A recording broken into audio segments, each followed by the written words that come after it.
চলুন আজ আপনাদের কৃষ্ণচূড়া ফুল আর্ট করে দেখাই। এখানে আমি প্রথমে পেন্সিল দিয়ে ফুলগুলা ড্র করে নিয়েছি। এরপর ফুলের পাপড়িগুলার মাঝে আমি কমলা কালার করেছি এবং পাশে কিছু জায়গা রেখেছি, সেই সব জায়গায় আমি হলুদ রং করেছি। তারপর দুটো রং একসাথে মিক্সড করে নিয়েছি। সেম ভাবে আমি অন্য ফুলগুলাতেও একই প্রসেসে রং করে নিয়েছি। এখানে কিছু ফুলের কড়ি ছিল, সেগুলাতে আমি হলুদ রং করেছি।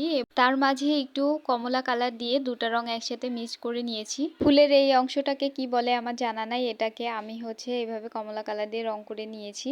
এরপর সবুজ রঙের সাথে একটু সাদা কালার মিশিয়ে এরকম একটা লাইট কালার বানিয়ে সেটা দিয়ে আমি গাছের কিছু ডাল ছিল সেগুলো রং করেছি এবং পাতাগুলোও রং করেছি। পাতাগুলোতে যখন রং করেছি কিভাবে যেন ভিডিওটা নেওয়া হয়নি। সবুজ রঙের সাথে একটু ব্ল্যাক কালার মিশিয়ে এভাবে একটা গাঢ় রং বানিয়ে আমি উপর দিকটায় করে নিয়েছি আর নিচের দিকটায় হালকা রং করেছি। সর্বশেষ ফুলগুলোতে আমি একটা পেন দিয়ে এভাবে মার্ক করে নিয়েছি। আমার এই কৃষ্ণচূড়া ফুলটি কেমন হয়েছে অবশ্যই জানাবেন।